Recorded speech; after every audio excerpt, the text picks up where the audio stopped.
So hi, today is 3rd of August 2026 and currently it's 6:41 p.m. in the evening, and almost 6 days later on 10th I'll be leaving my hometown for the very first time for such a long period of time, for 2 years, for doing my post graduation in another town, another city. Recently I was thinking about one topic. Like, I was thinking in my head about that why do people fear fear of different things, like fear of being judged, fear of taking risk. Like, they have lot of fear.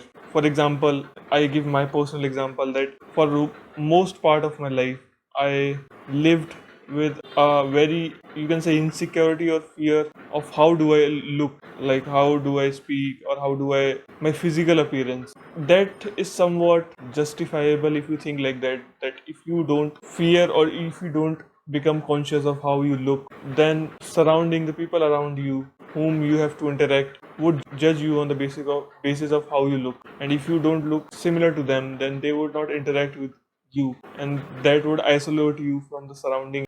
But that is somewhat, like I heard somewhere, once you realize that most of the things on this planet are materialistic, and once you think a level higher than the majority of the people around you, you become alone in this world with your own head, thinking about lot of stuff which majority of the people around you don't understand, but you have to survive with them along with their partnership or with their interaction, as we are human. And if we don't interact with another human for a very long time, then that create a very deep impact on our brain. You know everything in your head, there's a lot of stuff going, but at the very same time you have to keep them with yourself, because people around you don't understand what you're trying to say, and you have to put yourself a little lower. I don't know how to like say this, but you have to do your IQ a little low and talk with other people in their own way so that they could understand and you can make a better connection with them. What I was thinking about, why most of the people fear and why the most of the people have insecurities when they know that individuality only they matter in their own life, like they are their first priority. Until they turn 18 or 20 and their brain develops fully, they don't realize this. Like, for example, till 18 or till even 20, 21 years, my whole life my identity was attached to my family, my brothers, and like I didn't have realized my individual identity.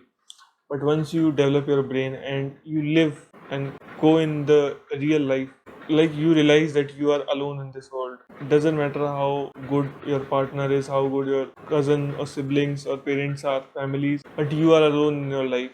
And it doesn't matter how big you have a dream, if you don't do stuff in your real life, then nobody cares about you. And even after knowing this, majority of the people for most of the part of their life don't take risks when they surely know that everything is gonna end, their life is gonna end at some point in their life, hardly maybe 50 or 70 years later. Everything you are doing would be just gone.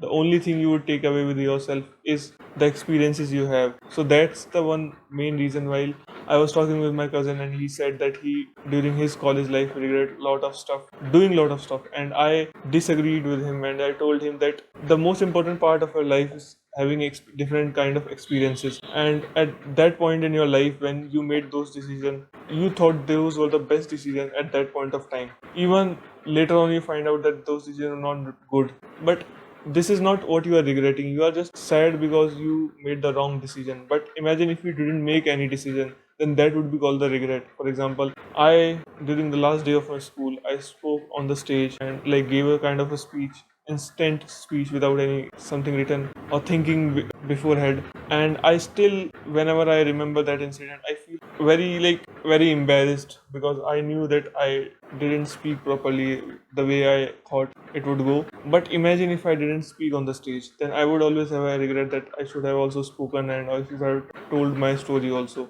One of those similar incident you can also take, for example, during that same day when I speak on the stage for the very last time in my school. At the very same day, one teacher whom I really admired my whole school life, like she was one of the teacher with whom I was connected with very long time, maybe 7 to 8 years, from second or third class till 12th. And she, while I was interacting with her in group with my friends, she told me face directly, like she wished that I was more open. And while I was interacting the very last time during that school day, I realized that she didn't know how much I really loved her and admired her in my heart. And the reason behind that was that I was kind of an ambivert, or what do you say, introvert kid. I have few friends with whom I was comfortable, and rest seniors or teachers, I was very shy. I hardly expressed what I was feeling or I feel towards them, the kind of love and how much I admired them. At the very same time, during that last school day, when I was interacting with her, I realized that she didn't know how much I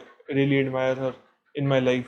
And then I realized one thing, that it is very, very, very important to express what you feel for someone in your life whom you genuinely appreciate in your life, because you don't know until when they are in your life or you are in their life, or you don't know when you might have a last interaction. So I feel that regret only arises when you don't do anything, and that's the worst part. Like, either you will fail or you will get success, but the people who don't try, neither they fail, neither they get success. These people are I would say, are the at the most losing place in their life, because they are not experiencing the life. Like, once you go and reach out some stranger in public, what would happen? Either they would accept or they would reject, but at least you would not have a regret in your entire life further, that I might have gone and reached out to them.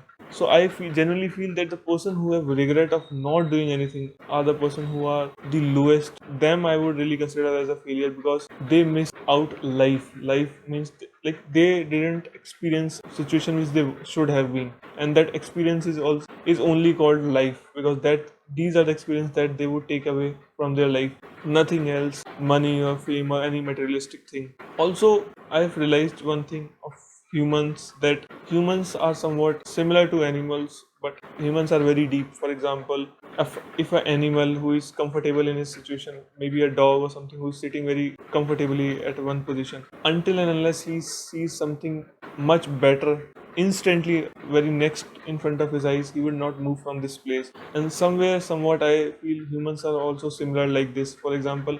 And that is something which also adds up to why people don't take risk in their life. For example, most of the people always tries to find out safety, security, and they forget that they are not here forever. Like, when they are in one comfortable situation, they don't try to take risk or move in somewhere situation where they don't know the outcome. For example, most of the people in their life don't leave, especially in India, don't leave their hometown or even their country in their whole life, because they are afraid how they would go outside, like, they would ever make it or not, something like that. So they never want to keep themselves in a situation where they don't know the outcome. They want to be secure in their life. I generally feel like, from here on also, I was thinking about a concept which was like, most of the people I see who owns a home or two to three homes and rent their home, and then they feel like they own their place forever. Like, the concept of home, I generally feel, in general, the concept of home is kind of a shit. Maybe I am too young to understand, but I still feel that if home is only made for the time when you are fully tired, or you want to eat, or you want to rest, after this, if you are staying at your home, then I feel that you are doing something wrong. From my point of view, there is so much in this materialistic world, or on this planet, to explore and find out how many different kind of people are there. For example, currently, if we talk about, there are more than 8 billion people existing right now, and you will spend your whole life and you will hardly meet even 10-20% people in your life. If you go on, like, you are a super traveler, you are experiencing traveling every day, meeting new people, still you will hardly meet 10% of the population, hardly 10%. Max, like, I'm talking about max, these celebrity and these people meet in real life. And you will never get to see one planet, which is Earth, out of 8 planets. Like, you would not even see the full planet on which you were born. And that's something, like, I feel every person should feel. Like, but I feel, because traveling and knowing different kind of people, their cultures, and seeing different places on this planet, oceans, land, sky, beaches, volcano, like, seeing different things happening on the same planet, how different people are struggling, how different people have made their civilizations, that open up your brain that there is no one way of doing things. As you see different civilization, how they are living, how they are doing their work, how they are surviving, that teaches a lot. And I feel the people who fear the uncertainty, like, how would they travel, what risk they might be in danger of safety of their life, and because of that they don't travel, or they just keep postponing because they don't want to get out of their comfort zone, and then they regret later on in their life that maybe they should have taken the risk. Especially like if I personally right now, I most of the time, even after knowing that like humans are the only species which have this kind of consciousness, that they can think, and I know that more than how you look, how you speak, it matters what you speak. Like I know that there's a majority of the part when you go to someone, the first thing they see is how physically you are, how much good looks or height or whatever the physical appearance. Then they see like how are you speaking, and then they come to the point that what are you speaking. But I still feel that the most important part is what are you speaking, and once you work on what are you speaking, then rest 20% 30% is irrelevant for the most of the part. For example, even if you are not good looking, even if you are not affluent in speaking, but if you know about what you are speaking and your knowledge is very in depth about whatever you are speaking, then people would listen, especially the people who understand, like who have general consciousness, and they would understand what you are speaking. I'm not saying that you do not need to work on other aspects too, but rather than being focusing majorly most of the time on how you are speaking and how you are looking, you should focus on the knowledge and what you are speaking for the most of the part. And people are so insecure, or you can say afraid of being judged, that they don't express themselves as real who they are. There's also one thing which I've realized lately, that people don't want to get judged in their life, and for that they try to impress other people, and that is something which most of the time cause troubles in their life. So I have now like realized one thing, that rather than impressing others, you should focus on yourself and try to do stuff which you want to do in your life.